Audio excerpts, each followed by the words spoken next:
Okay. Denne her video vi skal se stochastisk variable fordeling, okay? Og så derfor jeg har lavet en tabel, men jeg vil også forklare, hvad er hele betyder. Let us igen se, vi har en stochastisk eksperiment, og denne gang vi kaster 2 terning. Pas på, vi kaster 2 terning. Så hvis nu jeg kaster 2 terning, så har jeg også lavet en udfaldsrum. Kan I se? Så hvilken mulig udfald vi har. Enten vi vil have 1-1, 1-2, 1-3, 1-4, sådan her. Kan I se?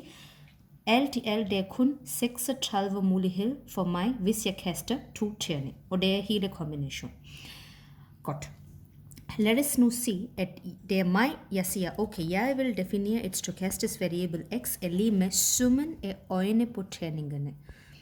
Okay, husk fra sidste gang, hvis man definerer et stochastisk variabel, det betyder, at man tilknytter et tal til hver af udfald. For eksempel, hvis nu jeg siger summen af øjne på terning, for eksempel kig på første udfald, hvad er sum? Det er 2. Det er 3. Som 1 plus 2, det er 3. 1 plus 3, det er 4. 1 plus 4, det er 5. Sammen mod alt i alt, hvor mange muligheder du har. Som hvor mange mulige stochastisk variable du har. Og derfor nu jeg har tegnet en hele stochastisk variable fordeling. Det betyder, hvis nu jeg kaster 2 terning, kun jeg har mulighed at have sum af øjnene. Hvis nu jeg summer 2 ternings udkast, jeg kan kun have 2, 3, 4, 5, 6, 7, 8, 9, 10, 11, 12. Jeg kan kun have max 12. Hvorfor? Fordi 6 plus 6 er 12, og jeg kan ikke have mere. Og mindst jeg kan have 1 plus 1, 2. Så det er mit mulige stochastisk variable. Pas på, jeg har også kig her. Jeg har defineret xi, det betyder lille xi, ind i stochastisk variable x. Så exit, x2, måske jeg kan skrive lille bitte her, lille exit, lille x2, x3, x4, x5, x6, x7, x8, x9, x10 og x11. Alt i alt, jeg har 11 stochastisk variable ind på mit x, okay? Godt. Nu har jeg defineret et mere kolonner, det hedder punktsandsynlighed. Det betyder, hver eneste stochastiske variables, hvad er probability. Det betyder, hvis jeg skal få 2, hvor meget chance jeg har. Kig her. Hvis jeg skal få 2, hvor mange chance jeg har? Jeg har kun et chance ud af 36 muligheder. Kan I huske, hvad betyder sandsynlighed? Det betyder antal gunstige udfald, divideret med antal mulige udfald.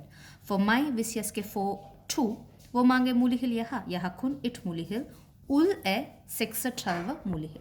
Så hvis I kigger vel, I kan godt se, at jeg har skrevet hele, okay? Så kan I se 1, 2, 3, 4, 5, 6, det stiger. Og igen 5, 4, 3, 2, 1. Måske jeg kan hurtigt give en eksempel. Hvis jeg skal få 9, som sum af øjnene skal være 9, det er kun 4 mulige. Hvordan? Kan I kigge her? Hvordan er det 4 mulige? 6 plus 3 er 9. 5 plus 4 er 9. Eller 3 plus 6 er 9. Og 5 plus 4 er 9. Så kan I se 1, 2, 3, 4 muligheder ud af 36 mulige udfald. Godt. Okay, så alt i alt, første kolonne er jeres stochastisk variable xi. Punktsandsynlighed, det betyder hver eneste stochastisk variables sandsynlighed. Nu det er det vigtigste, I skal på at forstå, okay? Det er hele sumfunktionerne. Hvis I husker fra statistik, kan I huske, I har haft xi, lille fi og stor fi.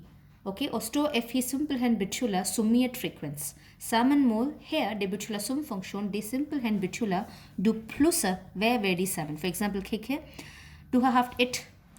Og så hvis du kigger på næste række, så jeg har simpelthen sagt 1 plus 2 er 3, 3 plus 3 er 6, 6 plus 4 er 10, 10 plus 5 er 15, og 15 plus 6 er 21. Det simpelthen betyder, det er jeg summeret punktsandsynlighed.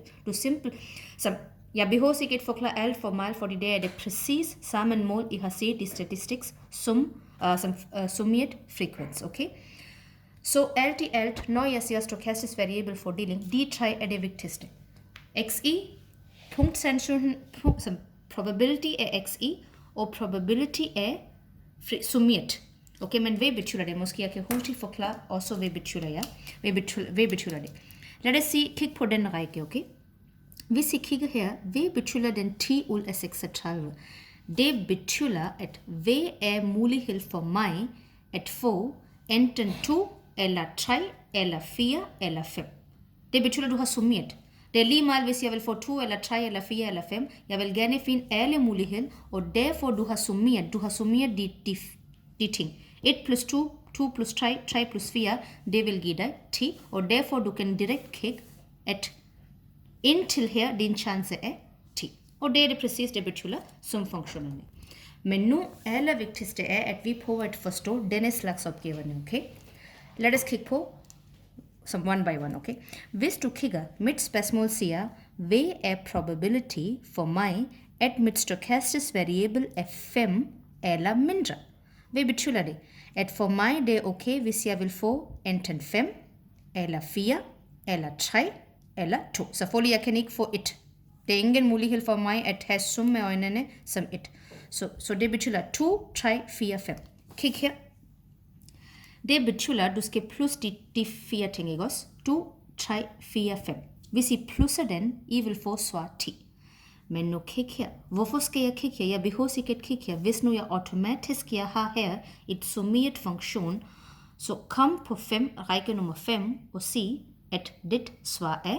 Så hvad er mit probability at få 5 eller mindre? Og pas på 5 er inclusive, så 5 er med. Så det er 10 ud af 36. Okay? Det betyder det første. Spørgsmål nummer 2 siger, hvad er, pas på alle er stor x, okay? Det er ikke lille x, det er stor x. Hvad er probability for mig, at sum af øjnene er mindre end 8? Pas på, kig her, 8 er ikke med. Hvis det er mindre end 8, det betyder 7, 6, 5, 4, 3, 2. Så kig her, mindre end 8, det betyder den område. Hvis I kigger her, den hele område indtil her. Er vi enige? For det mindre end 8, det betyder 2, 3, 4, 5, 6, 7. Så igen, i stedet for at sætte mig ned og plus de alle sammen, jeg kan direkt kigge her på summerfunktion. Kan I se? Svar er direkt 21, fordi jeg har, så den kolonne simpelthen er plus med hinanden. Så det er nok, hvis jeg simpelthen kigger her, så det betyder, at mit svar er 21 ud af 36.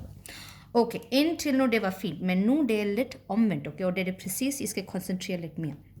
Nu siger jeg, probability af x er stor eller lige med 9. Pas på, jeg siger stor eller lige med 9. Hvad betyder det? Og pas på 9 med, okay? Det betyder 9, 10, 11, 12.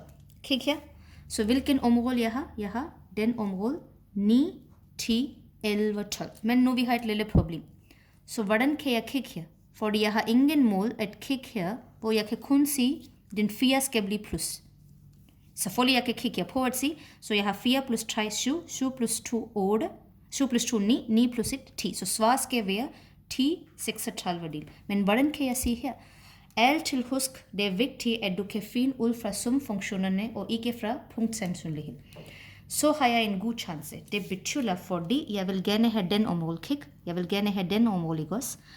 Det betyder, tag den hele område. Se, kig her.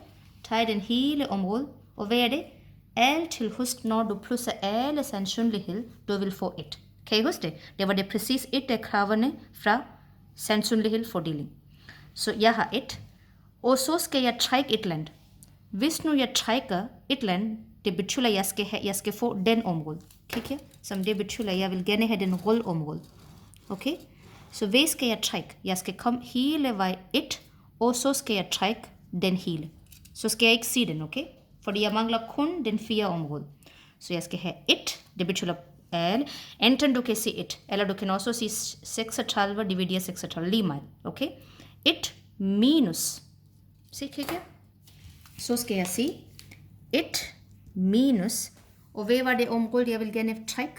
Det var 26 ud af 36, og hvis I prøver den, svar er præcis 10 ud af 36. Og det kan I også tjekke her. Prøv at se. Hvis I plusser den, plus den, I vil få 10 ud af 36. Lad os prøve lidt mere, okay? Hvad hvis nu jeg siger probability, at x er større end 5? Pas på, 5 er ikke med. Det betyder, hvilken område? Det betyder den område. Fra 6, 7, 8, 9, 10, 11, 12. Det betyder det hele. Det hele. Jo, selvfølgelig kan sætte jer ned og se den, plus den. Men i stillen, hvad skal vi lave? Kig her. Kom hele vejen ned indtil 1. Så hvilken område mangler jeg? Hvis I kigger her, jeg mangler fra 6, fordi jeg siger x er større end 5. Det betyder 6, 7, 8, 9, 10, 11, 12. Så jeg mangler den rolleområde. Se, kig her. Jeg mangler den rolleområde. Okay? Så jeg skal tage et hele og trække hvor meget? Indtil 5. Kan I se? Så jeg vil have den område. Så jeg trækker 5, og hvor meget er her? Det er 10. Så jeg siger 1 minus 10 36 del, og den vil give 26 dividere 36. Okay, hvis I er 12, prøv at tjekke. 5 plus 5, 10. 10 plus 6, 16. 16 plus 4, 20. 23, 25 og 26. Så det passer perfekt. Godt. Lad os nu kigge, hvis jeg siger direkt. X er lige med 7. Selvfølgelig I kan sige direkt her, x er lige med 6. Så svar er her. Men hvis nu jeg siger nej, det er forbudt. I må ikke bruge punktsandsynlighed. Hvordan kan jeg finde fra her? Okay. Så det betyder, at du mangler den, ikke også? Du mangler den område. Så kom ind til her. Selvfølgelig du behøver ikke at gå hele, ikke også? Jeg mangler 7. Så kom ind til her. Minus her. Kan I se?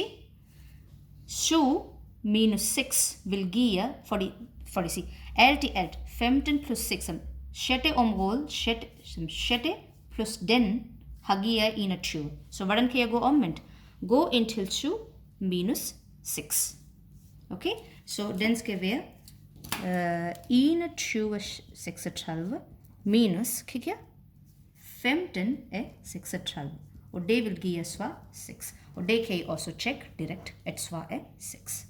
Okay, nu har vi lidt mere anderledes. Hvis nu jeg siger, at probability er 4 indtil 8, hvor 4 og 8 begge er inklusive. Hvad betyder det? Det betyder, at jeg vil gerne have 4, 5, 6, 7, 8, de 5 ting. Kan I se? De 5 ting. Okay, hvordan kan jeg nu finde den? Selvfølgelig jeg kan plus den, plus den, plus den, plus den, plus den. Men som sagt, man skal ikke kigge på punktsandsynlighed. Lad os sige, du har slet ikke nogen punktsandsynlighed. Kig her. Det betyder, kom ind til 8. Og hvad skal I trække?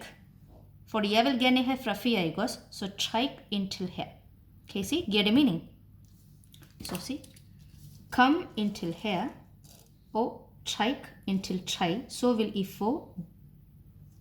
Ja, kom ind til træk her. Så vil I få den hele område. Okay? Det betyder, at du skal have 26 så her. Op til 8. Minus træk op til 3. Og den er 3. 36 del. Så svar er 23 divideret 26. Okay? Aller sidste, det er det præcis samme måde. Hvis nu jeg siger, probability er, at jeg skal få mellem 5 og 9, hvor 5 er ikke med. Så det betyder 6, 7, 8, 9. Så kig her.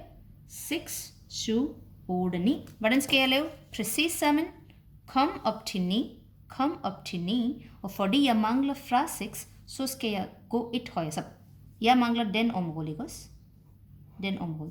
Så indtil 9 minus den her. Kan I se? Træk den. Så jeg skal have 30, 36, fordi det er på 9. Minus 10, 36. Og så svar er 20, 36. Jeg vil godt, det kan godt være lidt svært at forstå. Men alt i alt, afhængig på forskellige situationer, du skal, så det er det, som jeg har vist alle mulige situationer, okay? Vigtigt er, at I ikke bruger punktsandsynlighed, men finder alt svar afhængig på sumfunktionerne, fordi det er præcis, I skal også bruge videre til binomial fordeling, okay? Så for nu, det er det.